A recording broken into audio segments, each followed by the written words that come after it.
Welcome back in the sixth video of this chapter, History, chapter 4th, Maharashtra before the times of Shivaji Maharaj.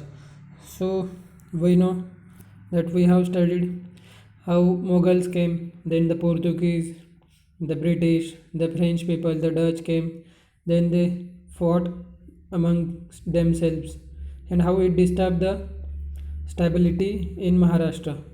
So after that we studied what is village or mauja, then we studied what is kasba, then in that we studied what is the work of Patil, what is the work of Kulkarni, and what is the meaning of Watandar. Then we studied what is Pet, then what are the works of Mahajan and Shete. So like this we studied. Then we studied what is Paragana, then different number of villages in different paraganas. Okay, then we studied the calamity of a famine. Okay, now next we studied the work of the Warkari movement, and in that we studied many saints in the Warkari movement, just like Sant Namdev, Sant Jnaneshwar, Sant Eknath. Okay, so now we will study next sant, that is Sant Tukaram Maharaj. So Sant Tukaram, he belonged to Dehu near Pune. His compositions or abhangas are very pleasing and lucid, reaching the greatest poetic heights. His gatha is a precious treasure of the Marathi language. He asks us to find God by showing love to the unhappy and tormented in the following lines. जे का रंजले गांजले त्यासी म्हणे जो आपुले तोची साधू ओळखावा देव तेथेची जाणावा.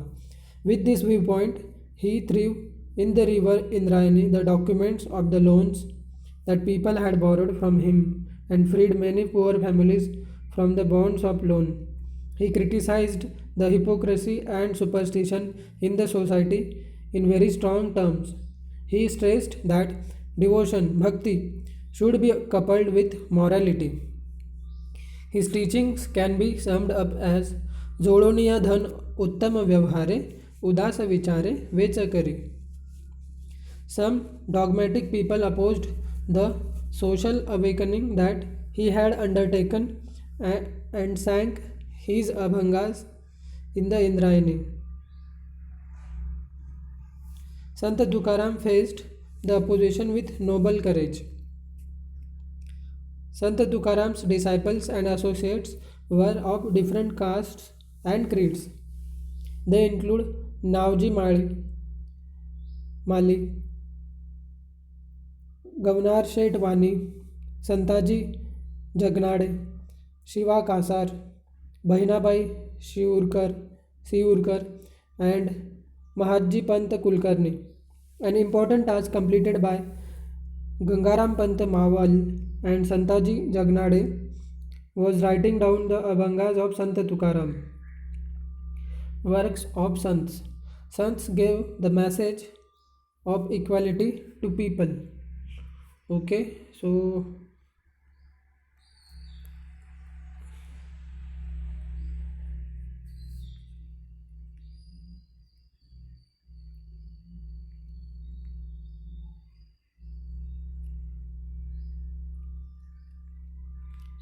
विद्यार्थ्यांनो आता आपण शिकणार आहोत संत तुकाराम.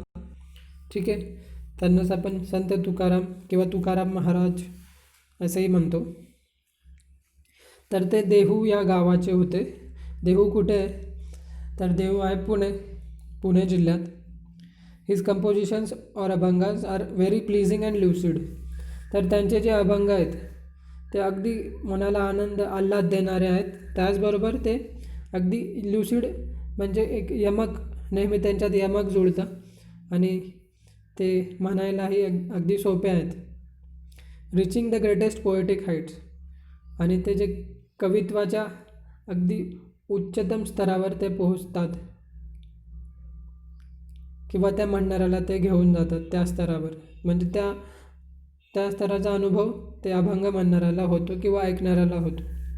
हीज गाथा is a precious treasure of the Marathi language.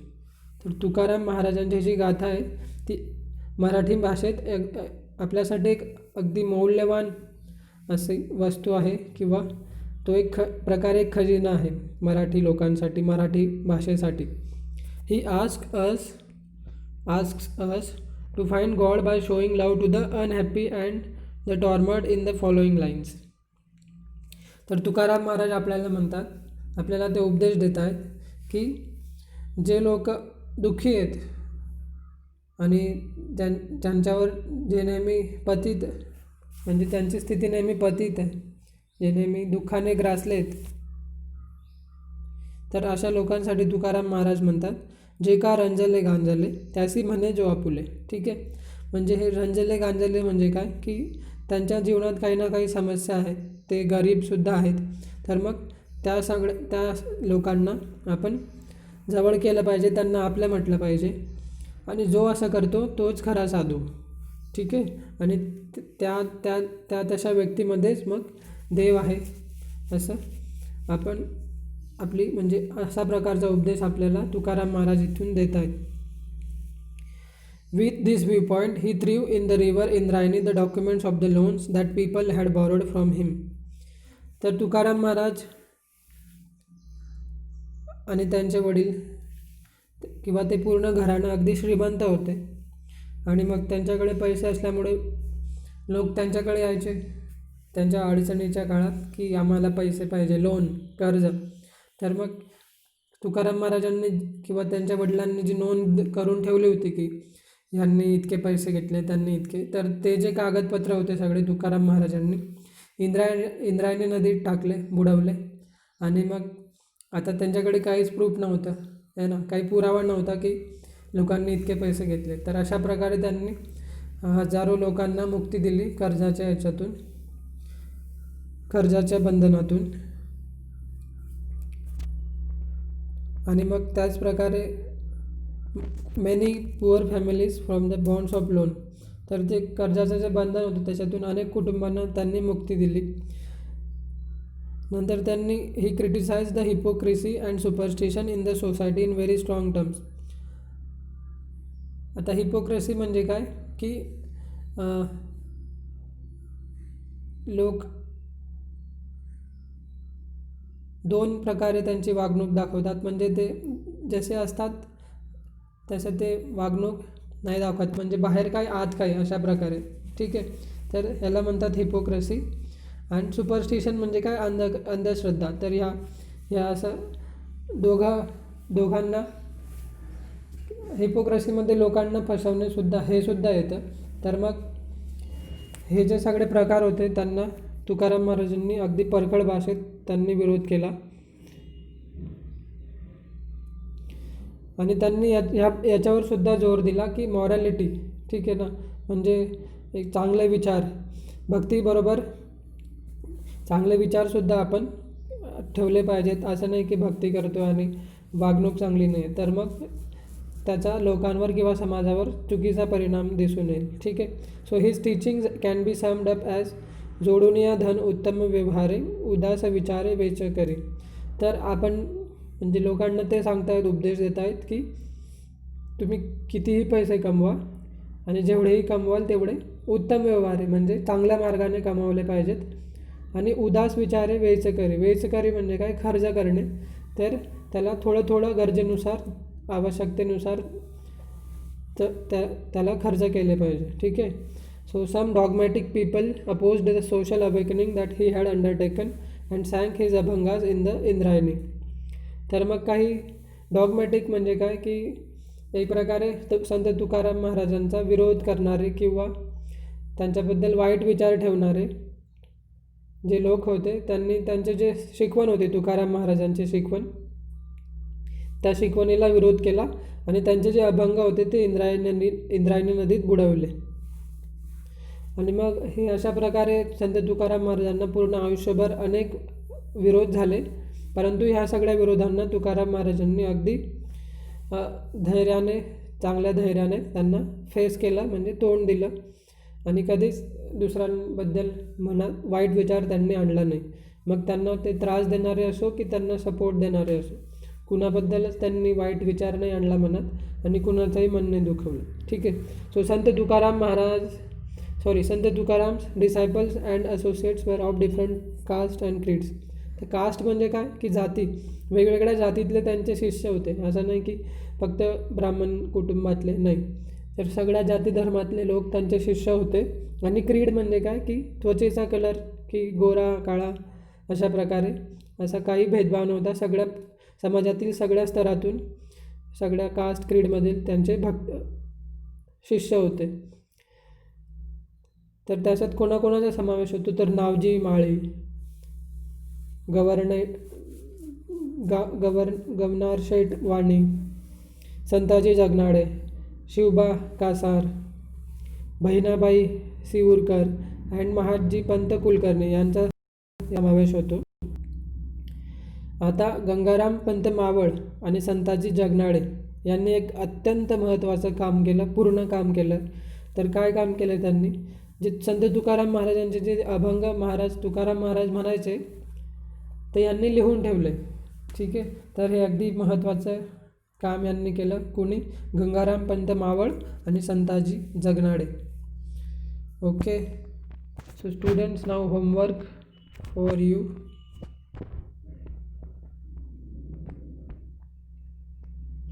Question 1. Sant Tukaram belonged to which place? Question 1. Sant Tukaram belonged to which place?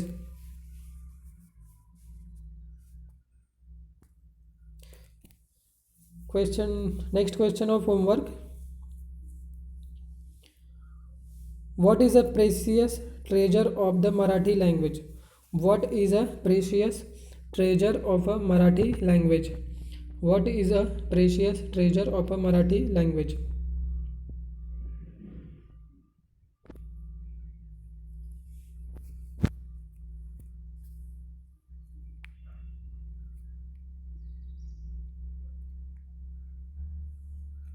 Next question. How did Sant Tukaram freed many people from the bondage of loans? How did Sant Tukaram freed many people from the bondage of loan? Next question. In which two lines the teachings of Sant Tukaram can be summed up?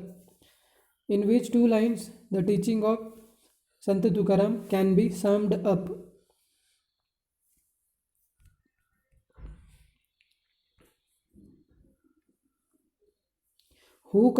Next question.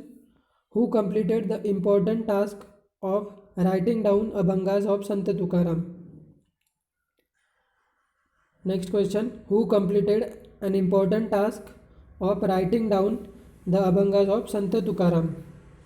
Okay. So now we will study next topic, work of sons. संतांचे कार्य. Sons gave the message of equality to the people. They taught humanity.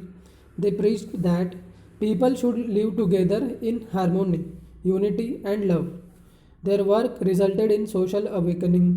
They taught how to live in the face of foreign invasions, drought-like situation or any other natural calamities. Their teachings proved to be a big support for people. Their work created self-confidence among the people of Maharashtra. There was a deterioration of ethics and religion in the society. At such a time, the sons came forward to protect the society. They taught the true meaning of religion. They showed the path of devotion by living amongst people and sharing their joys and sorrows. Some orthodox and dogmatic people opposed them, but the sons believed that facing this opposition was a part of their duty. Sant Tukaram has explained the mark of a true sant in these words. तुका म्हणे तोची संत, सोशी जगाचे आघात. The sons elucidated the complex dharma of the scholars, Shastris and Pandits in the language of the people. They prayed to God using simple everyday terms. They took a view that all are equal before God. They taught society to do away with the pride arising out of caste and varna and see everyone as God's children. A characteristic of the sons was that they did not forget their duties on the path of devotion. They found God in their work. Sant Savta said, "Kanda mula bhaji, avgi vithai maji." This statement refers to farm work but applies to work in all walks of life. The sons carried on with their duties even as they were engaged in devotion, teaching and composing verses. They developed the moral sensibilities of the society.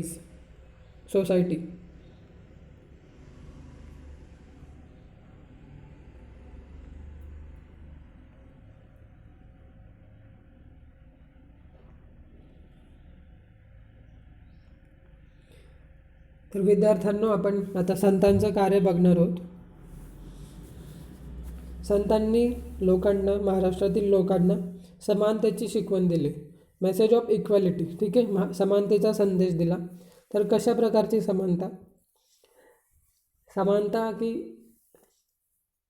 त्या काळात महाराष्ट्रात अगदी खूप प्रमाणात असा भेदभाव केला जायचा की ब्राह्मण, उच्चवर्ण, बाकी त्यांच्या खाली जे आहेत ते नीच वर्गातले लोक, जास्त करून त्यांना म्हणायचे की दलित आहे किंवा शूद्र, तर त्यांना वाळीत टाकलं जायचं. तर अशा प्रकारे हे संतांना दिसत होतं की हे कसं चुकीचं आहे समाजात असं वागणूक लोकांची. त्यामुळे संतांनी मग लोकांना संदेश दिला समानतेचा. Okay, so next question for homework is, what message was given to the people by saints? What message was given by saints to people? What message was given by saints to people? Next, they taught humanity. मग संतांनी मानवतेची शिकवण दिली. नंतर त्यांनी प्रचार केला कशाचा? की सगळ्या माणसांनी, समाजात सगळ्यांनी हार्मोनी म्हणजे शांततेत, युनिटी, एकतेत आणि प्रेमाने सगळ्यांनी एकमेकांशी प्रेमाने वागणूक केली पाहिजे. एकतेची भावना असली पाहिजे समाजात. आणि हार्मोनी म्हणजे शांतता नेहमी प्रस्थापित असली पाहिजे, भांडण किंवा तंटा नको. तर अशा प्रकारे संतांची शिकवण होती काय, की सगळ्यांनी मानवता पाळली पाहिजे. नंतर शांततेने, प्रेमाने एकमेकांशी वागलं पाहिजे. नंतर त्यांनी समानतेची शिकवण दिली. तर ह्या सगळ्यातून काय झालं, तर सोशल अवेकनिंग, समाजाचं प्रबोधन झालं. म्हणजे लोकांना कळायला लागलं की काय चुकीचं आहे, काय बरोबर आहे, आपली वागणूक कशी असली पाहिजे. आणि मग त्याचबरोबर संतांनी लोकांना शिकवण दिली की जेव्हा बाहेरच्या प्रदेशातले राजे किंवा इतर देश आपल्या भागावर आक्रमण करतात किंवा मग दुष्काळाची स्थिती उद्भवते किंवा इतर कोणती नैसर्गिक आपत्ती येते, तर त्या काळात आपण कसं जगलं पाहिजे, कसं राहिलं पाहिजे आणि ह्या समस्यांना धैर्याने कसं तोंड दिलं पाहिजे, हे सगळं संतांनी शिकवलं. यातून मग हे शिकवण मिळाल्यामुळे लोकांना खूप मोठा आधार मिळाला आणि लोक स्वतःला सांभाळू शकले कठीण परिस्थितीत सुद्धा. अशा प्रकारे संतांच्या या कार्यामुळे लोकांमध्ये एक सेल्फ कॉन्फिडन्स म्हणजे काय, की त्यांना स्वतःवर विश्वास झाला लोकांवर, की हां, आपण हे करू शकतो, या समस्येला तोंड देऊ शकतो. तर महाराष्ट्रातील लोकांना जो स्वतःवर विश्वास आहे तो वाढला. आणि ह्याच काळात काय झालं होतं की समाजात जे एथिक्स म्हणजे काय, की मॉरल बिहेवियर, ठीक आहे, तर जे एक आपण म्हणतो मूल्य शिक्षण आणि त्या मूल्यांवर आधारित वागणूक हे अगदी कमी झाली होती. आणि धर्मावर आधारित वागणूक हे सुद्धा अगदी विरळ झाली होती, ठीक आहे ना, रेअर. सगळे लोक जवळजवळ चुकीच्या मार्गांचा वापर करत होते दररोजच्या व्यवहारात. तर अशा परिस्थितीत संत समाजात पुढे आले आणि त्यांनी लोकांना मार्गदर्शन केलं आणि सोसायटी म्हणजे समाजाचं रक्षण केलं. त्यांनी लोकांना धर्माचा खरा अर्थ काय हे समजावून सांगितलं. आणि त्याचबरोबर संतांनी लोकांना भक्तीचा मार्ग दाखवला. कशा प्रकारे?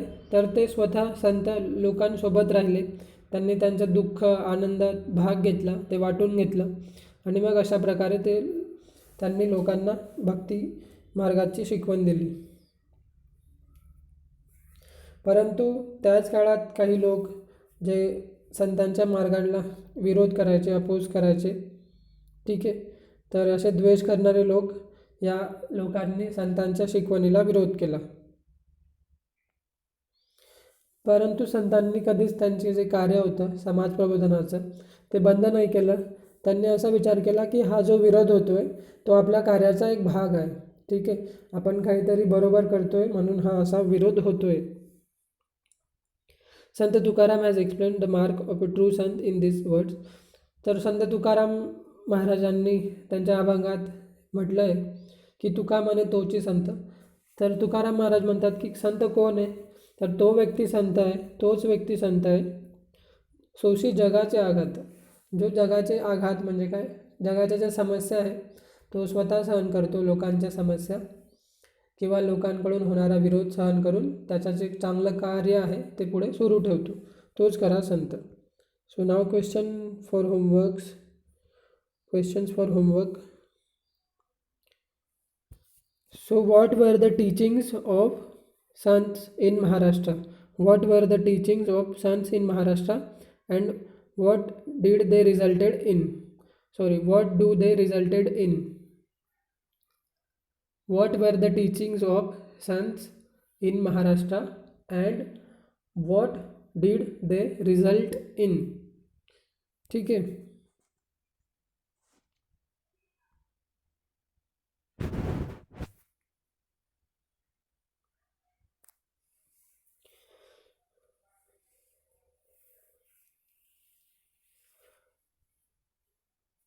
Okay.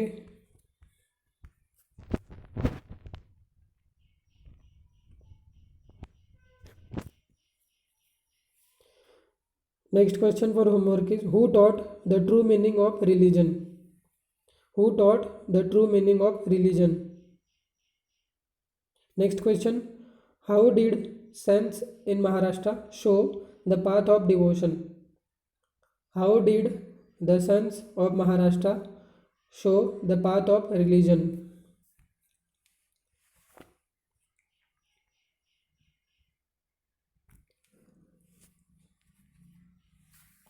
Next question, which two lines of Sant Tukaram explain the mark of a true sant? Which two lines of Sant Tukaram explain the mark of a true sant? Which two lines of Sant Tukaram explain the mark of a true sant?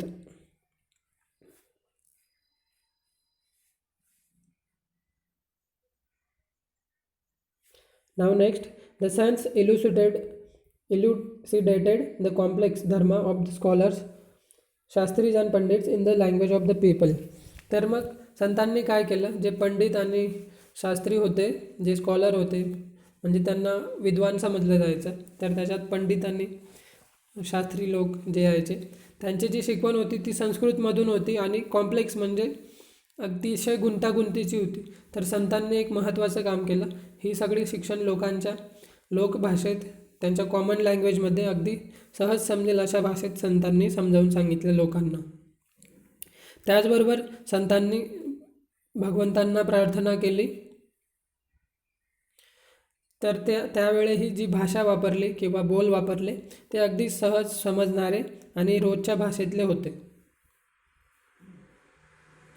त्याचबरोबर संतांचा नेहमी एक view होता किंवा नेहमी त्यांचा एक विचार होता की भगवंतासमोर सगळे समान आहेत. त्याचबरोबर संतांनी लोकांना शिकवण दिली की मनात जो गर्व आहे किंवा अभिमान आहे, है ना, प्राईड म्हणजे काय? अहंकार.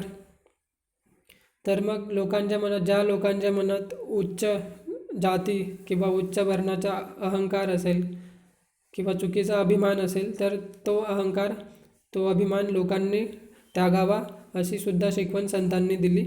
आणि त्याचबरोबर तो अभिमान त्यागून, अहंकार त्यागून सगळे जे लोक आहेत समाजात ते भगवंतांचेच मुलं आहेत अशी सुद्धा शिकवण संतांनी दिली. त्याचबरोबर संतांची एक खरी ओळख म्हणजे काय होती, तर त्यांच्या जी भक्ती मार्गातल्या त्यांच्या जे कर्तव्य होते ते संत कधीच विसरले नाहीत. त्याचबरोबर संतांनी भक्तीही केली आणि त्यांचं कामही केलं आणि त्यांच्या कामातच त्यांनी देवाला बघितलं. जसं इथे म्हटलं की संत सावता सेड, तर संत सावतामाळी म्हणतात, कांदा मुळा भाजी अवघी विठाई माझी. तर कांदा मुळा भाजी हे सगळं शेतीशी रिलेटेड आहे, शेतीशी संबंधित वाटतं, परंतु आजच्या स्थितीत आपण प्रत्येक कामाला ह्याच्याशी जोडू शकतो.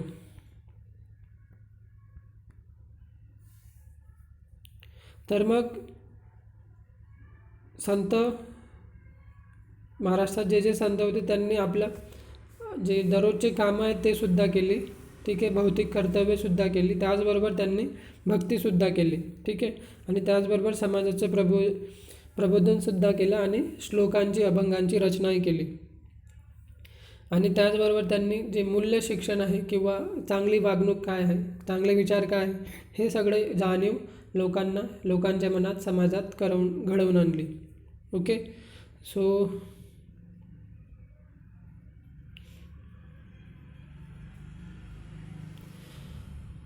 now next question for homework is, what was the view of sons in Maharashtra? What was the view taken by sons in Maharashtra? What was the view taken by sons in Maharashtra?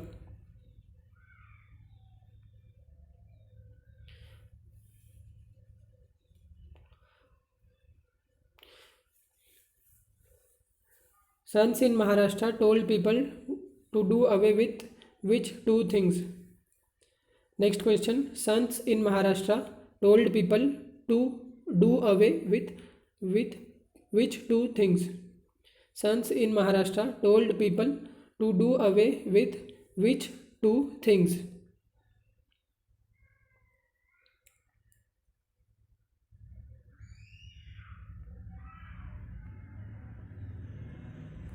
Okay, now next question for homework is, what was developed by sons in the society? What was developed by sons in the society?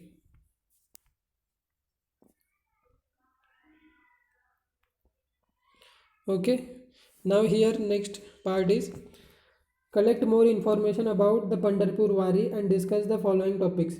In which month do the Varkaris go on the Wari? So now students, there are two more questions of homework for you. In which month do the Varkaris go on the Wari? So you have to write English month and Marathi month also. Okay, so what is that, Chaitra or Shravan or any other? So like that, and also if it is July, August, or it is January, so like this both. So in which month do the Varkaris go on the Wari? And next question of homework is, how is the Wari planned? How is the Wari planned? So you have to write in short 2-3 sentences. Okay, how is the Wari planned? Now next sant is Ramdas Swami. He was from Jamb in Marathwada. He explained importance of physical fitness to the people. Maratha तितुका मेळवावा, महाराष्ट्र धर्म वाढवावा. This message of Ramdas Swami is famous.